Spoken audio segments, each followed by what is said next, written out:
Hallo, lieber Michael. Hallo, liebe Mona, guten Abend. Schön, dass ich mit dir wieder in diesem Rahmen sprechen darf. Es freut mich sehr. Ja, es freut mich auch. Und du hast gesagt, ich darf mir das Thema aussuchen, hast es mir freigelassen, über was wir heute sprechen wollen. Und ich nehme gerne die Liebe als Thema. Und ich wollte mit dir erforschen, was uns daran hindert zu lieben. Und es kommt zu diesem Thema, weil ich bei dir immer so viel Liebe in den Videos spüre, die rüberkommt zu den Menschen. Du sprichst sie so direkt an, und da ist so viel Wertschätzung da. Das tut den Menschen gut. Das sind wir oftmals vielleicht gar nicht so gewohnt in unserem Leben, können es vielleicht auch nicht so.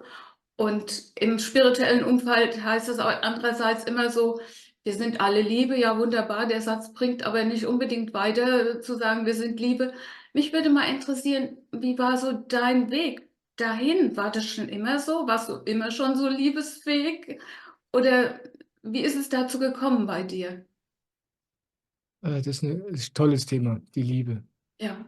Also, ich habe das natürlich auch erst lernen müssen. Ich habe zwar früher viel und ausgiebig geliebt, aber das, was ich damals als Liebe erlebt und bezeichnet habe, würde ich heute nicht mehr so bezeichnen. Ich war einfach harmoniebedürftig. Ich wollte nicht alleine sein.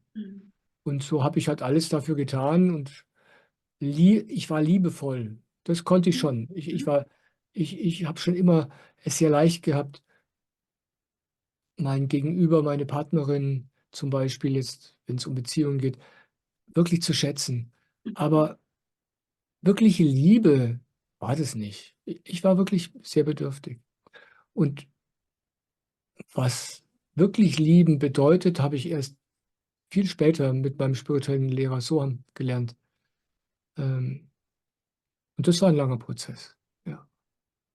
Und Und kannst du zu dem Prozess was sagen? Weil dieser Prozess würde ja im Grunde genommen uns dann auch zeigen, was uns daran hindert zu lieben. Weil mir ist es natürlich ähnlich gegangen wie dir, dass das anfangs keine Liebe war, was ich für Liebe hielt. Und ich glaube, dass es sehr viele Menschen da drin stecken und dass es deswegen auch immer mit Dramen und unglücklich und nicht andauernd ist, ja. Aber wie war so der Prozess? Wie lernt man das? Wie ist das gegangen? Ja, das ist ein sehr interessanter Prozess gewesen und ich bin meinem Meister Soham so dankbar dafür. Mhm. Er, im Prinzip habe ich mit ihm zwei Dinge gelernt, die, wenn man so in normalen spirituellen Kreisen über Liebe spricht, an die man vielleicht nicht sofort denkt. Und das eine ist, also um auf dein Grundthema kurz zurückzukommen, was hindert uns daran zu lieben? Am Lieben selber hindert uns eigentlich, glaube ich, überhaupt nichts. Ja, jeder kann das. Das ist zutiefst menschlich, lieben. Aber wir wollen nicht. Mhm. Also, oder ich will es mal so ausdrücken. Das, was da ist, das wollen wir nicht lieben. Wir wollen was anderes. Und das würden wir dann lieben. Mhm. Ja? Mhm. Und so lieben wir zum Beispiel, wenn wir eine Beziehung haben. Wir lieben die Vorstellung des Menschen, wie wir ihn gerne hätten. Und wir wissen gar nicht, dass wir den Menschen, der vor uns steht, überhaupt nicht kennen. Ja. Aber wir, wir, wir sind so in unserem illusorischen Wunschdenken verhaftet, dass wir gar nicht genau hinschauen können. Ja. Und so lieben wir unsere Illusion. Mhm. Und wenn dann nach und nach es unmöglich wird, die Illusion aufrechtzuerhalten, die wir haben, ohne es zu wissen, wenn wir den Partner immer mehr wahrnehmen, wie er wirklich ist, dann fällt uns das Lieben plötzlich sehr schwer. Ja, weil wir da plötzlich jemanden vor uns haben, den wir gar nicht kennen. Und dann denken wir, der andere hat uns was vorgemacht, aber das stimmt nicht. Wir haben uns immer was vorgemacht. Ja, und wenn man so von Liebe spricht, dann hat man so eine romantische Vorstellung, wie toll das ist, jemanden zu lieben und wie gut es für mich und für den anderen ist. Aber das sind nur romantische Klischees. Ja. Soam hat mir beigebracht, und das war das erste Unerwartete, bei mir anfangen. Mhm. Ich habe Mhm. gesagt, vergiss die anderen. Ja? Lerne dich um dich zu kümmern, lerne auf dich zu schauen. Und da war ich schon sehr überrascht, weil, weil ich mit Liebe immer den anderen verbunden habe. Jemand anderen lieben, von jemand anderem Liebe bekommen und zu Beginn überhaupt mal mich selbst anzuschauen oder wie er das nannte, mich um mich selbst zu kümmern, Mhm. das war mir ganz fremd. Ich habe dann zum Beispiel entdeckt, dass ich überhaupt nicht weiß, wie ich eigentlich bin, dass ich eigentlich überhaupt nicht weiß, was ich will und was ich mag und was nicht. Mhm. Und dann habe ich auch gemerkt, dass dieses auf sich selbst schauen und sich um sich selbst kümmern eigentlich ein Tabu ist. Also Ja. fast Mhm. so 'n etwas, was man nicht tut, was sich nicht gehört. Ja. Ja, was für andere tun und andere lieben, das ist toll. Aber das ist eben keine das auf dem Weg kommt man nicht zu der Liebe, wie ich sie heute erlebe.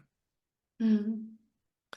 Ja, und so begann ich halt, mich selbst kennenzulernen. Und da stieß ich auf das zweite Hindernis auf dem Weg zur wahren Liebe. Ich habe nämlich begonnen, mich selbst kennenzulernen, wie ich wirklich bin. Und den Kerl, den ich da ganz allmählich entdeckt habe, den zu lieben, Mhm. das fiel mir schwer. Ja. Das ist wie bei der Illusion, die wir von 'nem Partner haben, Mhm. dieses Bild, der überhaupt nicht der Wirklichkeit entspricht. Das Gleiche haben wir von uns selbst, ohne Ja. es zu wissen. Ja.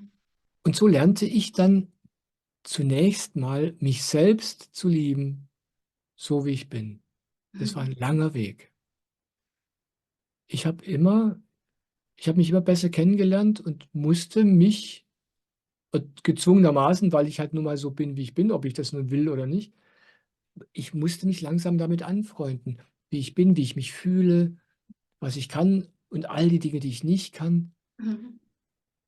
Und ganz allmählich habe ich Freundschaft geschlossen mit meinen Gefühlen, habe die lieben gelernt, Mhm. ja, meine Unsicherheit, meine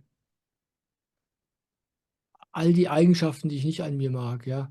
Wenn ich Dinge vergesse, wenn ich unzuverlässig bin, weil ich mal wieder irgendwo „ja“ gesagt habe, obwohl ich das gar nicht schaffen kann alles, weil ich immer alles gerne ich wollte immer nur „ja“ sagen und alle zufriedenstellen, aber ich musste meine Begrenzungen und Mhm. meine begrenzten Fähigkeiten lieben lernen, Mhm.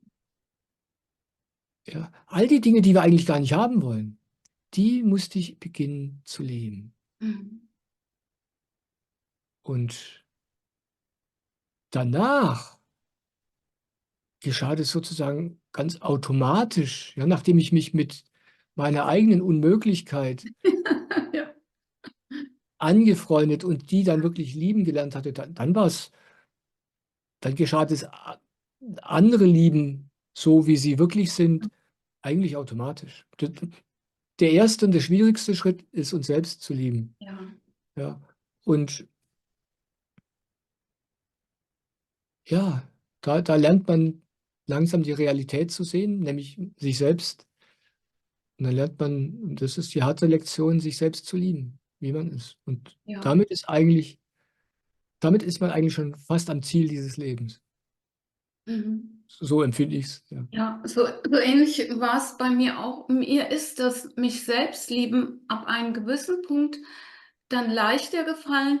Ich bin mit meinem Wesen in Kontakt gekommen und habe erkannt, warum die Dinge, die ich an mir nicht mochte, irgendwelche Sachen, woraus die entstanden sind und verstanden, dass die aus einer Not heraus entstanden sind, dass die entstanden sind, weil da dieses Wesen, dieses ganz frühe Kind, was ja auf die Welt kam, was Liebe im Außen gesucht hat, was nicht die Resonanzen gefunden hat, weil es auch Eltern hatte, die nicht liebesfähig waren, sodass sich das zurückgezogen hat und irgendwie so eine merkwürdige Identität gebildet hat, die sich selbst fremd war und unter der ich auch gelitten habe. Also die Liebe für mich bestand in ganz großem Maß mit einem Mitgefühl, warum ich so geworden bin. Und Genau. da heraus dann auch das Verständnis für jeden anderen Menschen auch, weil als ich mich in dem tiefsten Wesen erkannt habe, von da an habe ich den anderen Menschen auch im tiefsten Wesen erkannt und auch gesehen oder sehe das, dass jeder mit sich selbst irgendwo ein Problem hat und eine Last mit sich trägt und das für niemanden einfach ist, ne? Ja, es ist genau so. Also, für mich war es so, nachdem ich mich mit den Dingen, die für mich zuvor schwierig an mir waren, nachdem ich begonnen hatte, mich mit denen anzufreunden und die zu lieben, Mhm. bedingungslos, Ja. ohne zu verstehen, warum sie so sind, Mhm. nachdem ich die angenommen hatte, dann begann ich langsam zu erkennen, wo sie herkamen. Aber nicht im analytischen Sinne. Ja, ich weiß heute noch nicht, wo viele Gefühle herkommen. Aber was mir sehr klar wurde, war, es, es liegt nicht an mir, dass ich so bin. Ja, Ja. ich konnte immer mehr sehen, wie die Art und Weise, wie dieser Mensch ist und dass das einfach gemacht worden ist. Und zwar nicht von meinen Eltern, sondern vom Leben an sich, von allem, was hier fließt und aufeinander einwirkt. Mhm. Und nachdem ich das bei mir erkannt hatte, mir geht es genau wie dir, dieses Mitgefühl für sich selbst und dieses Erkennen, dass es überhaupt gar keine Veranlassung gibt, mich selbst in irgendeiner Art und Weise zu verurteilen, ja, dann hatte ich das natürlich automatisch für alle anderen auch. Und das Thema unseres Gesprächs ist ja, warum es uns so schwerfällt zu lieben, ja. Wir müssen dazu so viele Illusionen loslassen, die Mhm. wir haben. Mhm. Das sind erstmal die Illusionen darüber, wie ich sein sollte und wie ich mich gerne hätte, Mhm. aber dann auch das, was wir von anderen denken, ja. Ich habe dann natürlich begonnen zu sehen, die anderen können genauso wenig dafür, wie sie sind, wie das bei mir der Fall ist.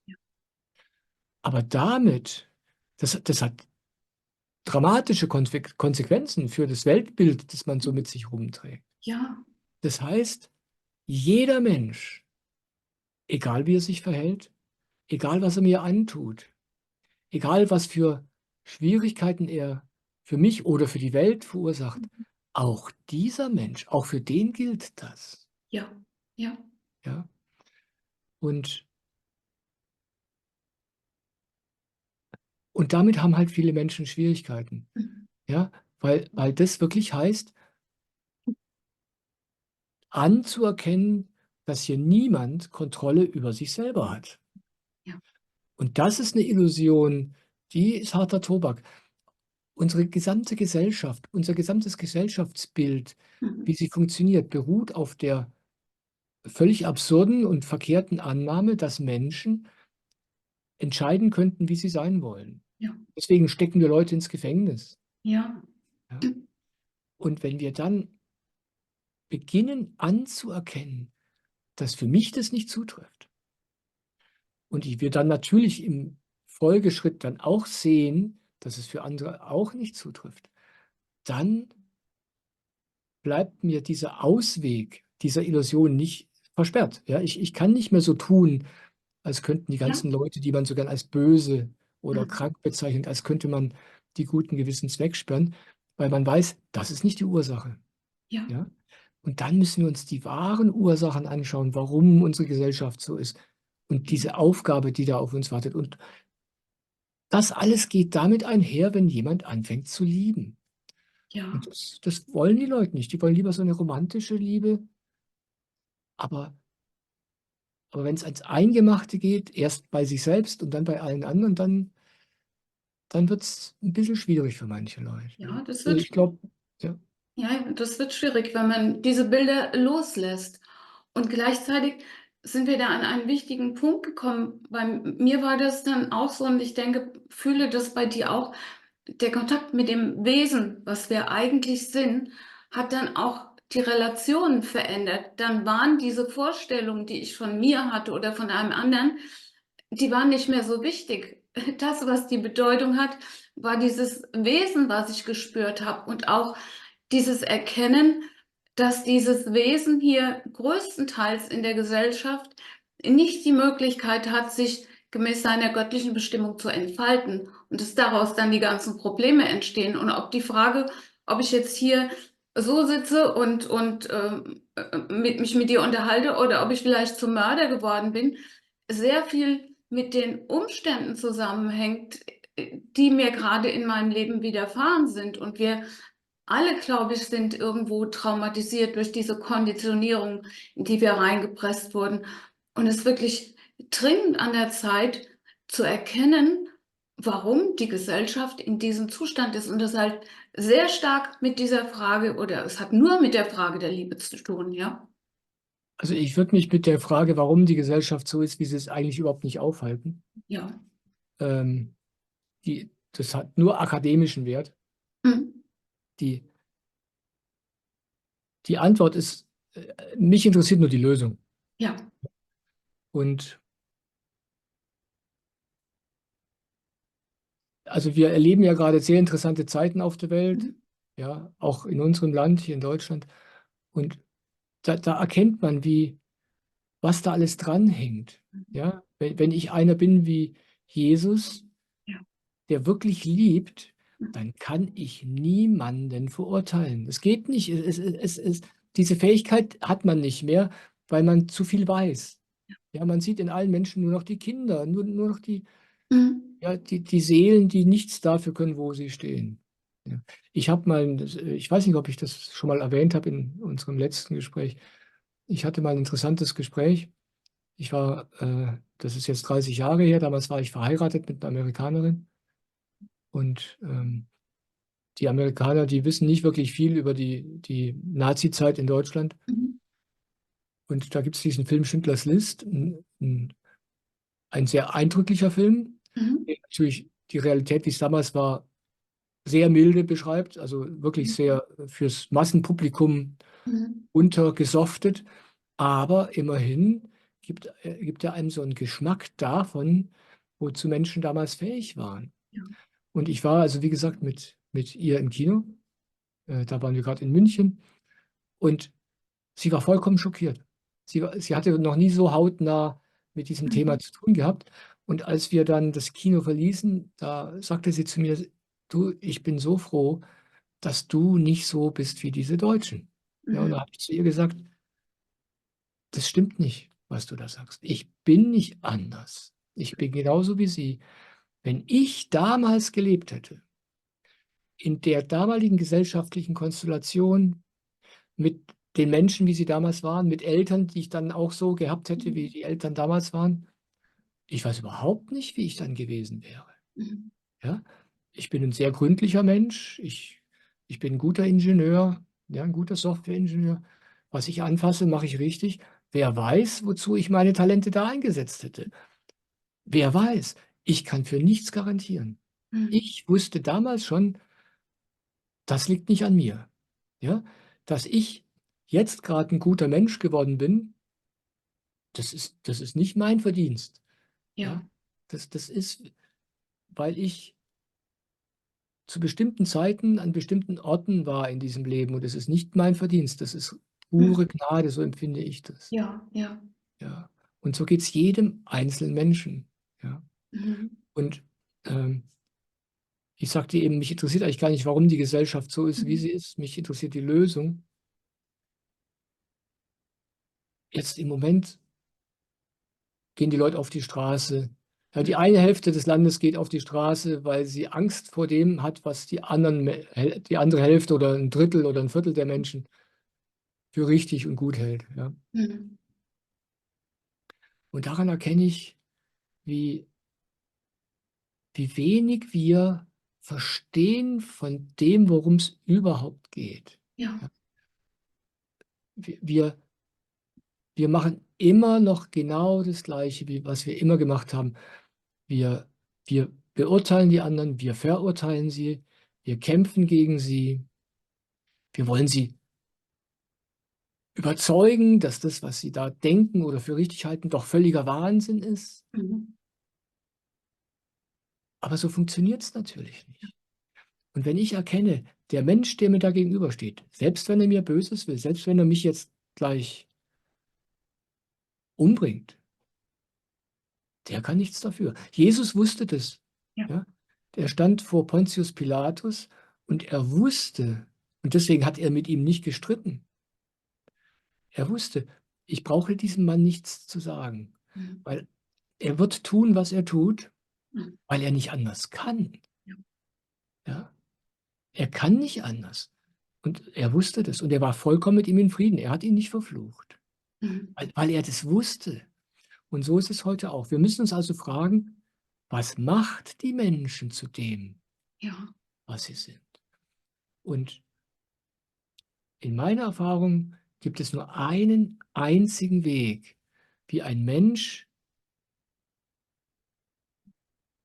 etwas wird, was ich jetzt mal guter Mensch Ja. nenne. Und mit gut meine ich überhaupt nichts Moralisches, Nein. sondern einer, der von selbst erkennt, ohne dass andere ihn dazu zwingen, Mhm.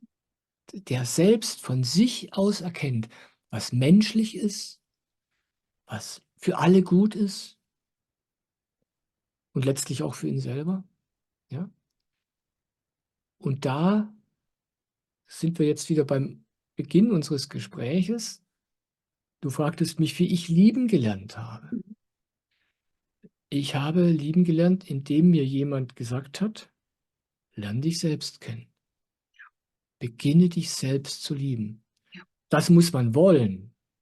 Mhm. Dazu muss man die innere Kapazität haben. Dazu muss man im Leben Raum und selbst so genug Liebe bekommen haben, damit man das überhaupt kann. Ja. Und dann, wenn man das Geschenk bekommen hat, dass man dazu fähig ist, dann lernt man sich selbst zu lieben und wird empfindsamer. Ja. Und je mehr man sich selbst begegnet, je näher man sich selbst kommt, desto empfindsamer wird man, desto mehr nimmt man wahr. Dazu muss man bereit sein, die eigene Dunkelheit zu Mhm. leben. Dazu muss man bereit sein, den eigenen Schmerz zu fühlen, den gesamten Schmerz, den man da mit sich rumträgt. Und je empfindsamer man wird, je wacher man wird, desto mehr Schmerzen entdeckt man und desto mehr Dunkelheit muss man lieben in sich selbst. Und so ist man Jahre und Jahre und Jahre beschäftigt. Und man wird immer empfindsamer. Und aus dieser Empfindsamkeit, die ganz langsam wächst, in diesem Prozess, wo man sich selbst langsam kennenlernt und das, was du wahres Wesen nennst, langsam entdeckt, die Seele. Ja. Wenn diese Empfindsamkeit wächst, dann versteht man erstens alle anderen Menschen und dann kann man nur noch Dinge tun, die für einen selbst und automatisch für alle anderen gut sind. Ja. Das ist der einzige Weg. Ja. Ich will jetzt nichts gegen Leute sagen, die sich politisch engagieren und die demonstrieren und die ihre Angst zeigen. Aber das haben wir schon immer gemacht. Mhm. Und es führt zu nichts. Es löst nicht das Problem. Das Einzige, was hilft, ist, ich möchte meinen indischen Guru Swamiji zitieren. Er sagt, schau nicht, wie weit die Dunkelheit reicht da draußen. Die ist endlos, sagt er. Ja. Das Einzige, was du tun kannst, und das wird die Welt verändern, ist, entzünde du dein eigenes Licht. Ja. Und das ist jetzt nicht auf dem Marktplatz stehen mit einem Feuerzeug in der Hand und das Wedeln, um anderen zu zeigen, bitte seid friedlich. Das heißt, mit dem Krieg in mir in Frieden sein und mit dem Krieg da draußen in Frieden sein. Immer mehr, Ja. immer mehr. Es geht wirklich nur, indem jeder Einzelne bei sich anfängt. Das ist das Einzige, was nötig ist. Ja. Ja. Aber dazu sind nicht alle bereit. Ja. Weil es auf diesem Weg, ich stimme dir vollkommen zu, bin da ganz bei dir, auf diesem Weg in die eigene Tiefe, da geht es wirklich durch Schichten, die sehr, sehr schmerzhaft sein können. Und was dazu kommt, ist, dass man, wenn man sich dann so auf sich fokussiert, was dafür notwendig ist, weil es tatsächlich ein bisschen man das Gefühl hat, ich sollte mich nicht so mit mir befassen. Ja, ist das Ja. jetzt egoistisch oder ich habe ja jetzt überhaupt keinen Raum mehr für die anderen? Denn es ist wirklich eine Zeit, die Energie fordert, die Kraft fordert, die schmerzhaft ist, die auch Teilungsprozesse im Körper anstößt, wo man ja sieht, dass man auf dem richtigen Weg ist. Aber das ist gesellschaftlich und teilweise dann auch in den Kreisen, in denen man sich vielleicht bewegt hat oder so, stößt es auf eine gewisse Missbilligung. Also es braucht da wirklich auch den Mut und die Entschlossenheit zu sagen, ja, das ist der Weg, ich bin davon überzeugt, ich gehe diesen Weg jetzt. Ja, Da geht es wirklich das, in die Tiefe, ja? das sind die alten Geschichten vom schwarzen Schaf. Ja, Also der Mensch, der sich auf den Weg zu sich selbst macht, ja, ist ein schwarzes Schaf. Und das war schon immer so und es wird auch immer so sein. ja, Ja. Jesus hat übrigens genau das Gleiche gesagt. Ja. Der hat immer wieder gesagt, setze Gott an erste Stelle. ja. Gott ist in dir. Mhm. Ja. Schau in dich. Ja. Und alle um ihn herum wollten sich ständig um die Welt da draußen kümmern. Judas wollte politisch aktiv sein, wollte gegen die Besatzer, die Mhm. Römer kämpfen. Ja. Äh, sein ältester Jünger hat versucht, äh, die Menschen, die Jesus geliebt haben, daran zu hindern, jetzt kostbare Öle über seine Füße zu schütten, weil er geglaubt hat, ja, wir müssen uns um die Armen kümmern und so. Mhm. Und die haben nicht verstanden, was Liebe ist. Die Ja, haben nicht verstanden, wo die Liebe herkommt. ja. Ja? Das machen die Christen heute noch. Ja? Mhm. Für uns bedeutet Liebe Nächstenliebe. Aber Jesus hat diese unendliche Nächstenliebe, die aus ihm strömt, nicht dadurch gelernt, dass er sich um seinen Nächsten gekümmert hat. Er hat sie gelernt, weil er nach innen gegangen ist und den Weg beschritten hat, von dem wir vorhin gesprochen haben.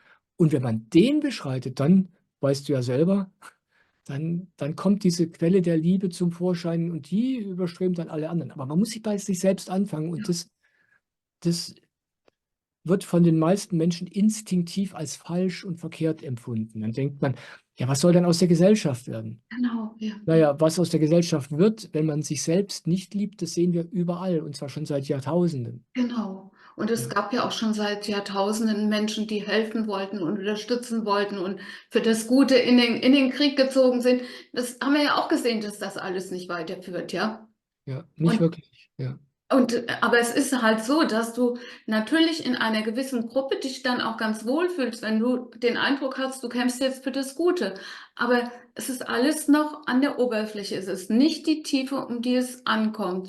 Und du sagtest ja auch, Jesus, die Nächstenliebe, es heißt, liebe den Nächsten wie dich selbst. Und es fängt tatsächlich mit der Selbstliebe an. Und leider ist uns eben kirchlich auch ein Bild vermittelt worden von Liebe, was sehr stark mit Selbstaufopferung zu tun hat. Ja, also ich habe früher eher so ein bisschen wie so ein Helfersyndrom gehabt und da dachte ich, das ist gut. Ja, ja, ich dachte das Gleiche. Ja, ja, ja. ne? Ja, und da darf man natürlich nicht vergessen, dass auch die Menschen, die in der Kirche tätig sind, auch nur Produkt Ja, unserer Gesellschaft und unserer Kultur sind. Die sind genauso wenig böse. Man schiebt es dann gern der Kirche in die Schuhe, aber das betrifft alle gleichermaßen. mhm. Ja? Und das Einzige, was man tun kann, ist bei sich selbst anfangen. Und ich glaube, das Schwierigste ist auf diesem Weg, ist dieser eine Schritt anzuerkennen, jeder da draußen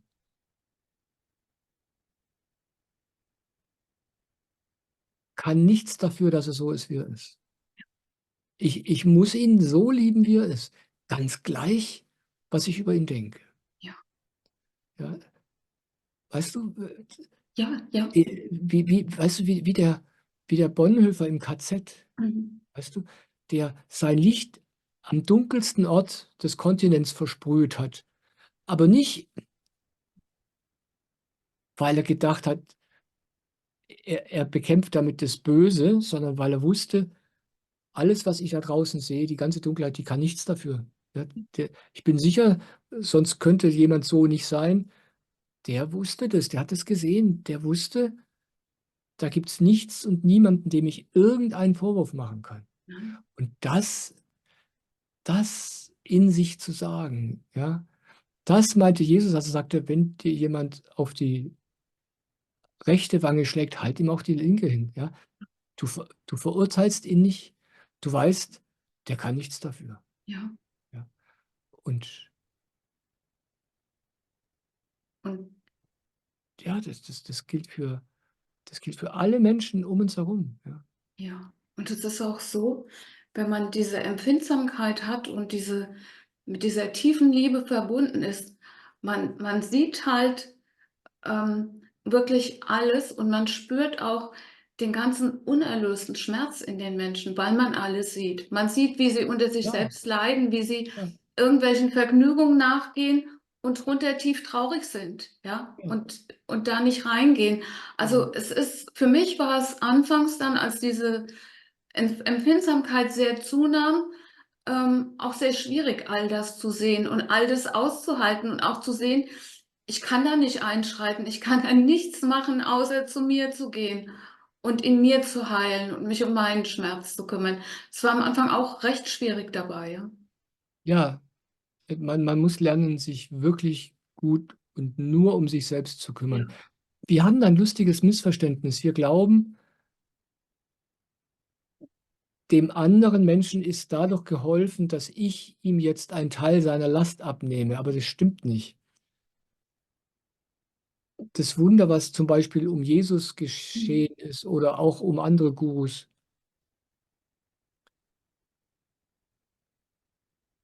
ist, der ist so sehr in dieser Liebe in sich selbst.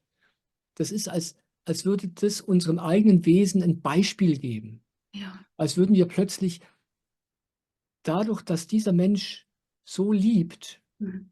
aber nicht mich liebt und meinen Schmerz, sondern der liebt einfach, Mhm. dadurch ja, schwingen wir da, wenn wir in seiner Nähe sind, auch da mit. Ja, Und dann beginnen wir in uns selbst auch zu lieben. Und das macht alles leichter. Ja, genau.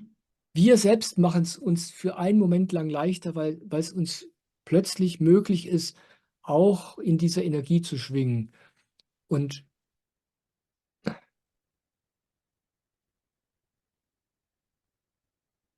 und deswegen hilft es den Mitmenschen am meisten, wenn ich in meinem Himmel bleibe Genau. und da keinen Schritt rausgehe. Ja. Für nichts und für niemanden. Ja. Wenn ich da rausgehe, dann tue ich weder mir noch meinen Mitmenschen Gefallen. Ja. Und das kann man natürlich von außen nicht verstehen. Mhm. Es schmerzt sogar, wenn wir da rausgehen, mittlerweile, ja. Ja, und da gibt es so viele Missverständnisse. Es, viele Leute ertragen Dinge von anderen Menschen, Mhm. weil sie die lieben wollen. Ja, Ja, ja. ich mache das nicht. Mhm. Ja, meine Aufgabe ist es, mich um mich zu kümmern. Ich liebe mich. Und diese Liebe, die fließt irgendwann über. Das ist das, was du vielleicht meintest anfangs, dass das so rüberkommt, dass ich so Ja, mitfühlend mit den Menschen bin, weil ich mit mir selbst ja. genau das gleiche Mitgefühl habe. Aber das heißt nicht, dass ich mich schlecht behandeln lasse, Nee. ja? Oder dass ich mich in eine Situation begebe, in der ich mich nicht wohlfühle, wenn ich die Wahl habe. Wenn ich keine Wahl habe, dann sage ich ja. Ja. Und das heißt auch nicht zum Beispiel, dass man jetzt sagt, ja, was, dann lieben wir jetzt alle und alle dürfen so sein, wie sie sind und alle Mhm. dürfen machen, was sie wollen. Das meine ich natürlich auch überhaupt nicht. Das ist natürlich eine völlig verquere Vorstellung. Man macht es, was offensichtlich praktisch notwendig ist. Ja, das mache ich und jeder macht es in seinem Leben. Ja, jeder Polizist macht es in seinem Job, jeder Politiker macht es in seinem Job, jeder tut es so gut er nur kann. Aber wenn wir die Frage beantworten wollen, okay, was sind die wahren Ursachen? Wenn wir jetzt an dieses Projekt Menschheit oder an dieses Projekt Gesellschaft endlich mal weise rangehen wollen, ja, zum ersten Mal in der Menschheitsgeschichte, Ja. dann müssen wir uns fragen, okay, was sind die wahren Ursachen? Wie können wir das Problem wirklich lösen? Und dann müssen wir im Prinzip beginnen, den Menschen beizubringen, sich selbst zu lieben, Ja. den Menschen beizubringen, dass sie so leben dürfen, wie es ihnen entspricht. Ja. Und zwar schon von Kindesbeinen an natürlich. Ja. Genau. Und Aber und das würde die gesamte Gesellschaft verändern. ja. Ja. Aber es ist mir wichtig, dass es klar ist, es ist keine Lösung, jetzt plötzlich so eine Art mm, so einen Liebeswahn zu verfallen und zu ja, glauben, ja, es sind ja eh alle gut. ja, Ja, ich kümmere mich um mich selbst, wenn ich kann. Und wenn nicht, dann sage ich ja. Ja, ja, ja, ich bin da sehr bei dir. Ähm, Was ich bei mir dann auch gespürt habe, ich weiß nicht, ob es bei dir auch so ist, je tiefer ich in diese Liebe kam, war dann auch die Erkenntnis, ich liebe mich gar nicht, sondern es ist diese eine Liebe, die liebt, diese tiefe Quelle, die auch ja, in jedem anderen Menschen ist, nur er ist noch nicht auf seine Quelle gestoßen. Also diese Verbindung, man ist richtig, in dem Prozess braucht man die Selbstliebe und sich selbst zu lieben, aber irgendwann merkte ich dann, das ist gar nicht so. Es ist diese eine Liebe, die fließt dann und da kann man gar nicht mehr in den Widerstand gehen. ja. Und gleichzeitig diese Frage, ob was gut ist, das hängt auch sehr stark mit der Tiefe ab, auf der man sich befindet. Wenn man wirklich in diese tiefe Quelle kommt und aus dieser Verbundenheit heraus handelt, dann ist es gut, weil es in der Tiefe gut ist. Und wenn man noch in anderen Schichten ist, dann verhält man sich eben so gut, wie man kann. Aber es ist dann halt noch nicht absolut gut, ja? Jeder gibt sein Bestes. Ja, Ja. ja, Das, das, was für einen Menschen das Beste bedeutet, mag für jemand anderen ganz schrecklich ja, aussehen. Aber für den Menschen ist es das ja, Beste ja, aus seiner Erfahrung, aus seiner Sicht. ja. So ist es einfach. Ja, Und was ich da gerade spürte, ist eben, dass in ganz vielen Menschen, davon war ich auch betroffen, aufgrund ihrer Entwicklung gewisse Verdrehungen stattgefunden haben und sie Dinge für richtig hielten oder für sich hielten und da heraus Handeln entsteht, was immer eine Deformation hat und eine Abweichung von dieser eigentlichen Liebe. Und dass es total wichtig ist, das nach und nach zu erkennen. Und dann lösen sich die Dinge von alleine. Dann kommt man von alleine in diesen Fluss, in diese Einheit mit sich. Und bei mir war es dann auch so, dass Eigenschaften, die ich hatte, die ich nicht mochte an mir, die haben sich auch irgendwo erlöst dabei. ja, Ja, ich weiß, was du meinst. ja, Ja, im Grunde geht es darum, dass wir haben ein Identitätsproblem. ja, Ja, wir haben ein großes Missverständnis. Normalerweise halten wir uns für diesen Körper. hm, Ja, wir wurden geboren und wir werden sterben und das ist eine schreckliche, für die meisten Leute ist die Vorstellung des Todes eine ganz hm, schreckliche Tragödie, weil man das Gefühl hat, dann bin ich nicht mehr. ja, Und die meisten Menschen haben noch nie, auch nur im Ansatz, selbst erlebt, dass es in Wahrheit anders ist. ja, Und wenn man sich für diesen Körper hält, der sehr empfindlich ist, sehr verletzlich, ja, total abhängig von der Welt und den Umständen, dann reagiert man so. ja, Dann lebt man und handelt man durch und durch Angst besetzt. ja, Ja? Und dadurch entstehen die absurdesten Dinge. Und je mehr ich entdecke, dass ich in Wirklichkeit nicht der Körper bin, je mehr ich meine Seele entdecke und erkenne, ach, das bin ich und dass die überhaupt nichts mit dem Körper zu tun hat, dann entspannt man sich. Man lebt immer noch in diesem Körper, aber die Angst ist weg und dann geschieht eine völlig andere Art von Handeln, die kommt von ganz woanders her. ja, Und es sagen ja auch oft Leute, ja, in Wirklichkeit ist man ja nicht der Körper, es gibt also gar keinen Grund, so zu handeln, aber man kann es nicht intellektuell angehen. hm, Man, es klingt ja auch wieder ein Widerspruch, ja, zu beginnen, sich selbst zu lieben, hm, sich um sich selbst zu kümmern, wo man ja eigentlich genügend Bücher hat, in denen man lesen kann, dass das gar nicht stimmt. Aber meiner Erfahrung nach ist es so, man muss es selbst entdecken. ja, Wenn man anfängt, sich selbst zu lieben, also das, was man für sich selbst hält und die Gefühle zu lieben und alles, was man erlebt, auf diesem scheinbar absurden Weg, da beginnt man dann irgendwann, das ist meine Erfahrung, selber zu entdecken. Dann ist es das eigene Erleben, ah, da gibt es ja was ganz anderes. ja, Und dann erlebt man immer mehr, wer man wirklich ist. Und nur aus diesem eigenen, wahrhaftigen selber entdecken, aus diesem wahrhaftig selber das hm, Erleben, daraus entspringt dann das, wovon du sprichst. Ja? genau. Aber es reicht nicht, das gehört zu haben. Es reicht nicht, Hm, das zu wissen, da oben in der Birne. ja, Das reicht nicht. Ja? Man muss es existenziell selbst wissen durch Erfahrung. Ja? ja. Und dann wird alles anders. Ja, und die Erfahrung, die ich auch gemacht habe, ist, wenn man eben den Zugang zu der Seele spürt und den Körper und das Leben in Einklang damit bringt, dann gesundet auch der Körper. Dann ist man auch nicht mehr so angewiesen auf dieses Gesundheitssystem, was sehr stark eben auch mit diesen ganzen Vorsorgeuntersuchungen und was weiß ich, auf Angst basiert.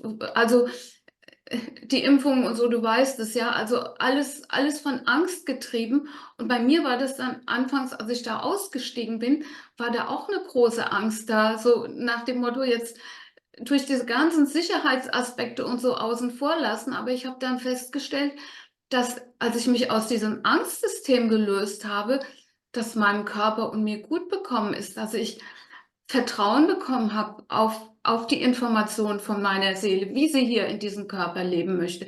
Also diese Verbindung herzustellen, das ist sehr, sehr heilsam gewesen.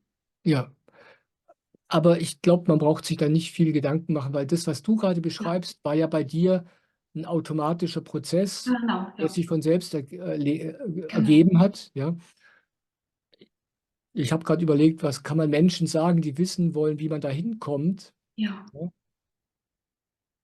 Meiner Erfahrung nach reicht es, wenn man einfach eine einzige Sache macht, sich irgendwie sich selbst zuwenden ja, und beginnt, das, was man in sich erlebt, das anzunehmen. genau. Und meditieren natürlich. Ja, ich spreche gerne über die Sauerpaar-Meditation, das möchte ich heute auch kurz erwähnen. Mhm. Das, du sagtest vorhin etwas, wozu ich noch etwas sagen wollte. Du sagst, ja, dass viele Menschen gar nicht die Möglichkeit haben, in dieser Gesellschaft und in diesen Rahmenbedingungen überhaupt zu sich zu finden. Aber da möchte ich ein kleines bisschen widersprechen, weil das Erstaunliche ist, dass wir in einer auf eine gewisse Weise davon unabhängig sind. Ja, Ich meine, die Tatsache, dass jemand solche Gespräche wie unseres zum Beispiel überhaupt hören mhm. möchte oder kann, Mhm. das ist natürlich auch Gnade. Ja, oder dass er mit solchen Themen überhaupt irgendwie in seinem Leben in Berührung kommt, muss ja nicht durch dich oder mich sein. Das ist natürlich einfach nur ein Riesengeschenk. Ja, Aber es ist wirklich möglich, dass jeder Mensch heutzutage beginnt, zum Beispiel die Samapa-Meditation zu machen. Das war das, was bei mir im Leben den letzten Durchbruch gebracht hat, sozusagen. Und, und das ebnet ganz automatisch den Weg. Alles andere, auch die ganzen diese scheinbaren Schwierigkeiten mit den gesellschaftlichen Rahmenbedingungen, in denen sich ein Mensch befindet, die spielen plötzlich alle keine Rolle mehr. Also ich kenne Leute, die machen die Sauerpaar-Meditation, die leben in den unmöglichsten Verhältnissen, wo man mhm. denkt, so ein Mensch hat gar keine Chance. Das stimmt nicht. Ja? Mhm. Das stimmt Mhm. überhaupt nicht. Also heutzutage hat da wirklich jeder die Möglichkeit und es ist, also was das Praktische anbelangt, wirklich einfach. Und es Ja, kostet nichts. Ja? ja, ja. Man braucht allerdings Geduld und diese Bereitschaft, wovon wir vorhin gesprochen Mhm. haben, all die Dinge anzunehmen, die man in sich so vorfindet und natürlich in der Welt. Ja. Und eine Frage tauchte noch in mir auf. Wie ist die Liebe zu einem Guru? Das, weil ich es nicht kenne. Ich kenne die Liebe zu Gott. Ich denke, es ist ähnlich. Wie kann man sich das vorstellen? Also es ist so, die Liebe zu Gott ist vergleichsweise einfach, Ja. weil Gott etwas ist, was dem eigenen Empfinden unterliegt. Das ist so die erste Stufe. Ja? Mhm. Aber irgendwann wird es konkreter. Mhm. Dann tritt jemand in das Leben. Bei mir war es vor jetzt fast 24 Jahren mein spiritueller Meister Soham. Da kommt, da kommt jemand ins Leben, durch den man das dann, dieses Göttliche, Mhm. konkret erlebt. Ja. Und das ist in gewisser Weise eine viel größere Herausforderung, ja. als, als dieser eher diffuse Gott, der weit weg ist und überall. Mhm. Und dann vor 6 Jahren kam dann mein indischer Guru in mein Leben und da war es noch, das war noch mal wie ein Erdbeben. Durch den habe ich Gott auf eine Weise Ja. erlebt, direkt, die über alles hinausging, was ich mit meinem Meister erlebt habe. Ja. Und in gewisser Weise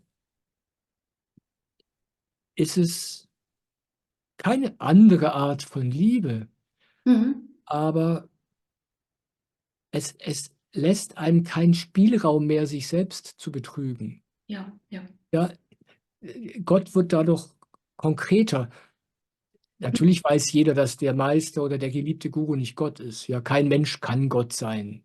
Ja. Aber durch diesen Guru erlebt man Gott in sich drin. Und man kann es sich überhaupt nicht erklären. Der Guru macht auch nichts, der ist einfach nur da.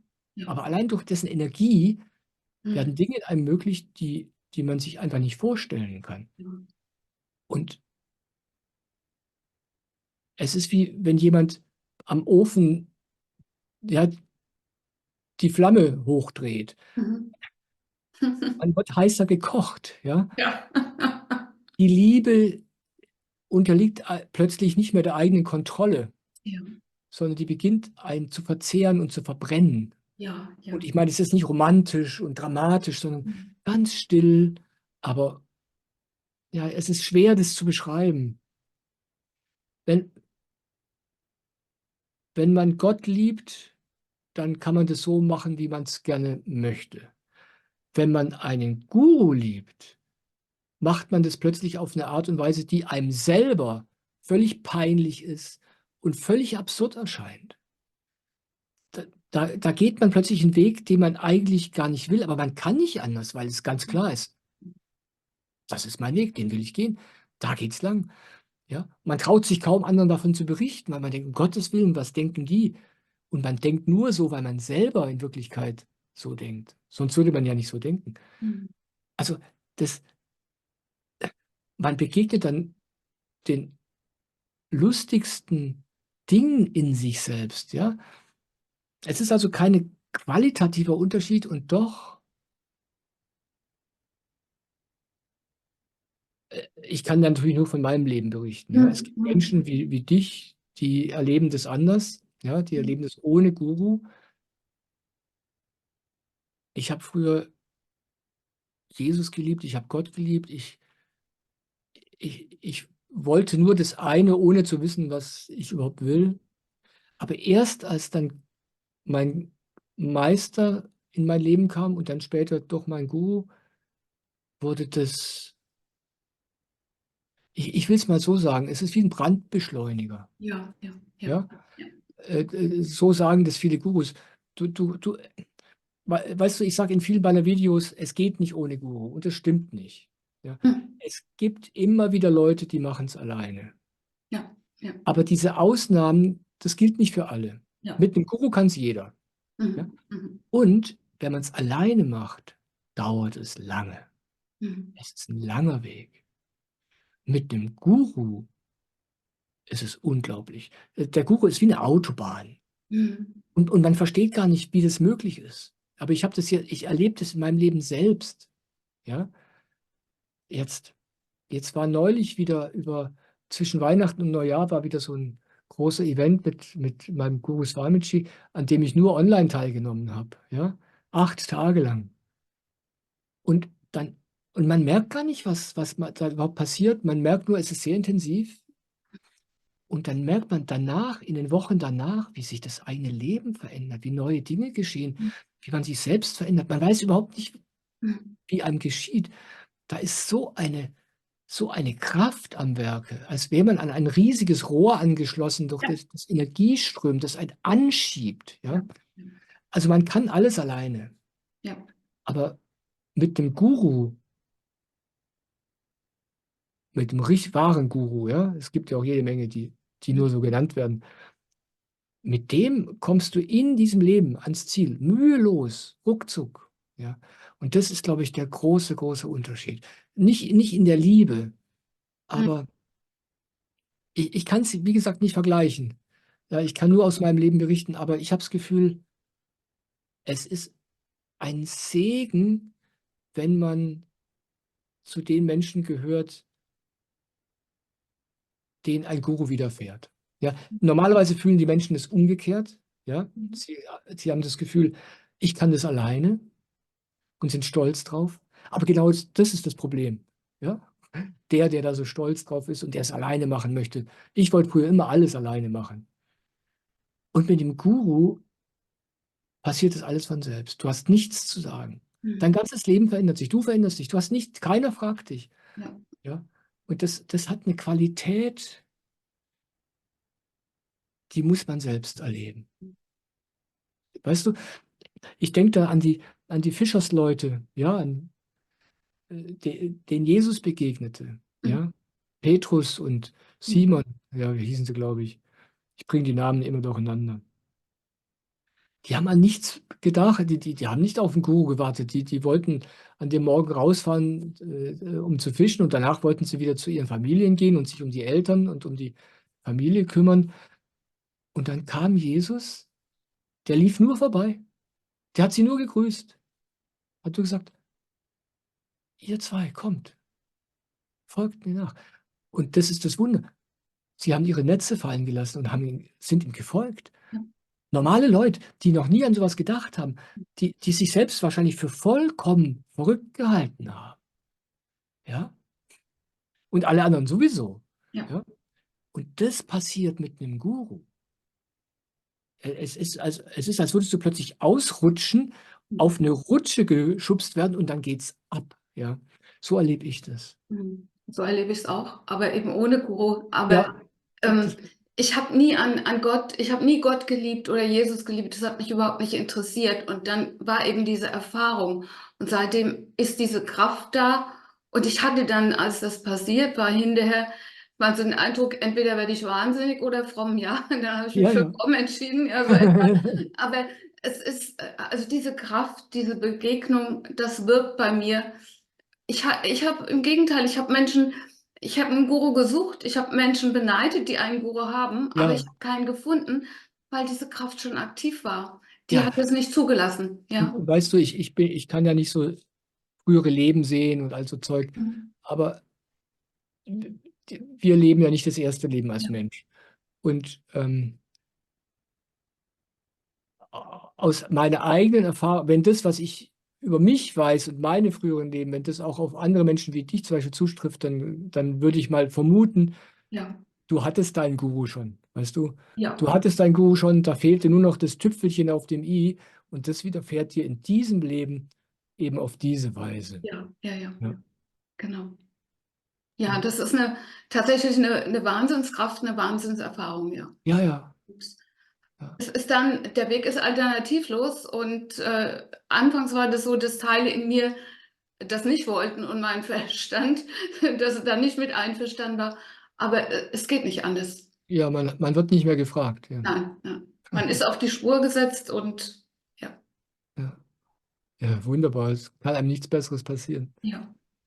Und dann hindert einem auch nichts mehr daran zu lieben, ne? Weil das ist pure Kraft der Liebe, ja. Ja, ich weiß nicht, ob ich das so aus eigener Erfahrung unterschreiben würde. Mhm. Diese Kraft ist da. Ja, Es ist nicht meine Kraft. ja, Und genau. sie lehrt mich jeden Tag Ja, aufs Neue zu lieben. genau, ja, ja. Sie, sie, sie So ist. sie beleuchtet mich selbst immer mehr. Ich kann immer mehr alles, was mich heute noch am Lieben hindert, immer besser sehen. Es wird immer schmerzhafter. Ja, Ja, ich nehme immer mehr Kleinigkeiten wahr, wo ich denke, oh, ja, genau. das, das tat jetzt gerade weh. Ja, Ja. so wie ich gerade war. Ja, Mhm. Mhm. also der Prozess, mir liegt immer auch daran, den Prozess zu Ja, erwähnen, weil gerade in der spirituellen Welt hat man gerne die Vorstellung, das und das passiert und dann ist das und das erledigt. Und in meinem Leben ist es nicht so. Das ist ein fortwährender Prozess und Und diese Energie, von der du sprichst, ja, dieser Strom, der reinigt ja, einen und lehrt einen lieben, genau. kontinuierlich und immer mehr. Ja, Und mein Meister berichtet das Gleiche. Der sagt, es geht ja, weiter. Und mein ja, Guru ja, berichtet das Gleiche. Geht weiter. so ist es ja. Und bis zu dem Moment, wo dieses gesegnete Leben aufhört, wo man Befreiung erlangt und dann irgendwann mal den Körper verlässt, bis zu dem Zeitpunkt Ja, geht dieses göttliche Lernen der Liebe weiter. es hat auch was Unerbittliches an sich. Also es ist so. Und also das war bei mir, weil es mich unvorbereitet getroffen hat, zumindest von meinem Bewusstsein her. Ich bin zig Jahre durch die Hölle gegangen. Also Ja, da blieb mir gar nichts anderes übrig, als diesem Weg zu folgen. Ja, ja so. ich habe das von einigen Leuten gehört. Ja. Du fragtest ja gerade der Unterschied, wie das ist mit Mhm. dem Guru.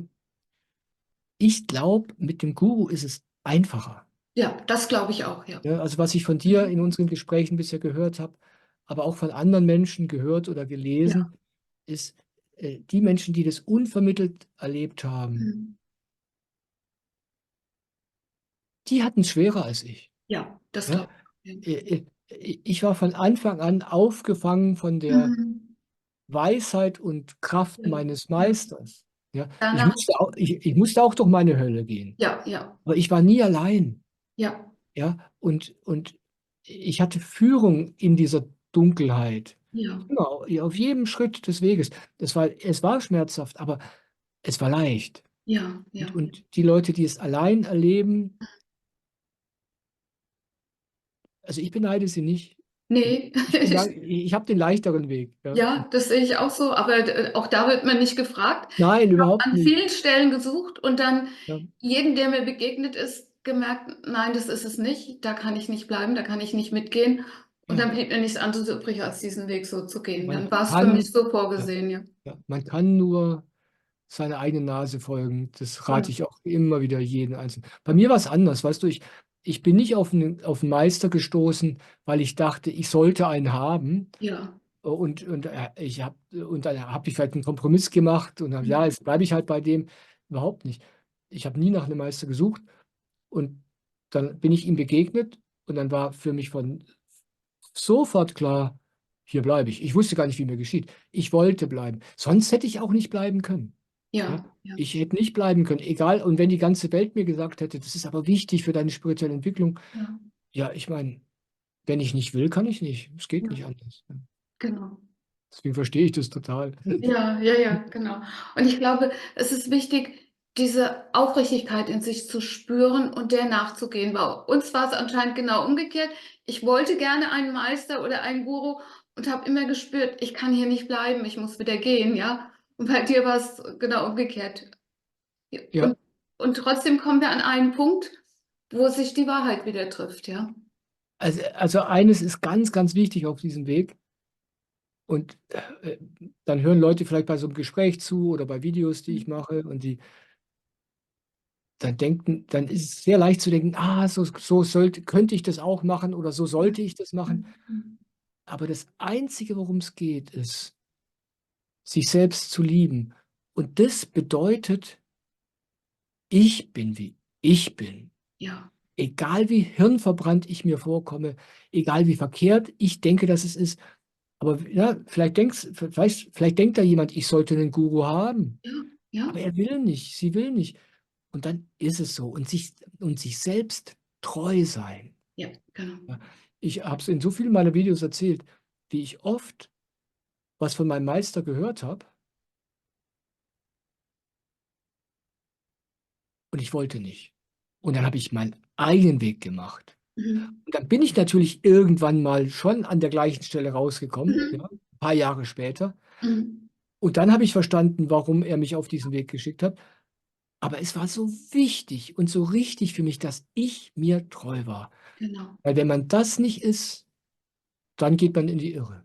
Ja, Und genau. das ist was ich jedem immer wieder nahelegen möchte, sich selbst zu vertrauen, Ja, diesem Gespür, auch wenn man denkt, man ist total bekloppt und obwohl man ja gar nicht weiß, ja, wo man überhaupt hingeht. Aber einfach dem eigenen Kompass vertrauen, mhm, das ist das Einzige, was man wirklich braucht. Den Rest erledigt das Leben. genau, ja. Ja, fühlt sich für mich gerade schön rund an, schön stimmig. Für dich auch, Michael, oder hast Oh du? ja, absolut, Gut. absolut. Ja, ich wollte eigentlich gerade nur noch eine Sache erwähnen. Ja, gerne. Das war jetzt, glaube ich, nicht Teil der Aufzeichnung, aber ich berichtete ja vorhin in unserem kurzen Ja. Vorgespräch, dass ich hatte jetzt gerade wieder so eine Woche hinter mir, Mhm. ja, die sehr intensiv für mich war. Und da hatte ich ein Gespräch mit Menschen, die mit meinem Guru Swamiji in Verbindung sind. Ja. Und da habe ich Sachen gehört, die dem widersprochen haben, was ich in mir spüre. Und Mhm. ich musste, also nicht in dem Gespräch, das war wunderbar, da gab es überhaupt gar kein Problem. Wunderbare Leute, ich liebe die und ein wunderschönes Gespräch. Aber danach habe ich gemerkt, wow, hier gibt es ein, jedenfalls habe ich das so wahrgenommen, ein Widerspruch oder ein Konflikt zwischen dem, was ich da höre und dem, wie ich mich fühle. Ja. Und ich bin tagelang durch die Hölle gegangen. Ja. Und ich muss mir treu sein, Ja. Ja. egal was das bedeutet. Ja. Ja. Ja, und wenn die ganze Welt denken würde, der ist verkehrt, ich muss mir treu sein. Und daraus haben sich jetzt schon wieder in diesen wenigen Tagen so viele schöne Dinge ergeben. Mhm. Mhm. Einfach Ja. durch dieses Ausgerichtetsein, durch dieses sich selbst vertrauen, auch wenn man überzeugt ist, dass man keine Ahnung hat. Ja. Und das kann ich immer wieder nur sagen, das ist ein guter Weg. Ja. Ja. Es ist nicht der direkte Weg, den gibt es nicht. Nein. Aber das ist es, wie das Leben mich führt und jeden Ja. anderen Menschen auch, durch diese eigene Energie. Ja. Und da hat jeder Mensch seinen eigenen eingebauten Kompass. Ja, Ich möchte dir da zustimmen. Mir ist es die letzte Woche genauso gegangen. Nicht im Eingespräch mit anderen Menschen, sondern in der eigenen Feinjustierung habe ich dann auch nochmal gespürt, hier geht's lang für mich. Und es war dann wieder ein Weg, wo ein Teil in mir sagte, du entfernst dich da so von allem anderen. Und gleichzeitig spürte ich, da ist aber eine Freude, da zieht's mich ja, hin. Ja, genau. und dann zu spüren, ja, dann ist das eben mein Punkt, wo ich hin soll, ja. Zumindest ich folge dem jetzt mal. Ansonsten hätte ich den Eindruck, ich würde was nicht leben, was für mich vorgesehen ist. Und ich glaube, wir dürfen auf diesem Weg auch erkennen, dass wir wirklich alle einzigartig sind und dass wir sehr weit auch in Übereinstimmung sein können, dass es aber, je mehr es dann um die eigene göttliche Verwirklichung geht, auch darum geht, genau das zum Ausdruck zu bringen, was wir eben sind, was in uns angelegt ist, was hier durch uns in die Welt möchte. Ja. Ne? Und ich habe ja gerade gesagt, dass ich den Weg mit Meister und Guru für leichter halte als den Ja, Weg alleine. Aber das ist ein Punkt, da ist es schwieriger. ja, Denn man kommt auch mit einem Meister und Guru unweigerlich an den Punkt, genau, so ja. gezwungen wird, sich selbst treu zu sein, obwohl der verehrte, Mhm. geliebte Meister und Guru Ja, scheinbar was anderes sagt. ja, Und das ja, ist aus dem Feuer. Das ist nicht leicht. Aber ja, da ermutige ich die Leute immer wieder. Und ich habe das immer wieder gesehen, dass Menschen sich dann nicht treu sein können. mhm. Und es führt zu nichts Guten, denn dann verlieren sie auch ihren Guru und ihren Meister. Ja? Genau, Man kann Gott nicht nahe sein, wenn man sich selbst nicht nahe ist. Ja? Und der Guru ist Gott für einen. Und man kann, wenn man sich selbst beginnt, untreu zu sein ja, auf diesem Weg, dann verliert man auch den Guru. Es geht nicht ja, anders. ja. Das ist eine Herausforderung, die ist besonders auf diesem Weg mit Ja. Meister oder Guru. Und es ist aber, ich glaube, jeder wird an diesen Punkt geführt. Es ist wirklich wie der Ritt auf der Rasierklinge, ja, den man Ja, ja, wirklich, ja. dann hat, ja. Also, ja, Ja, ja, so ist es. ja. Ich danke dir, Michael. Ah, ich danke dir, Mona. Vielen, vielen Dank.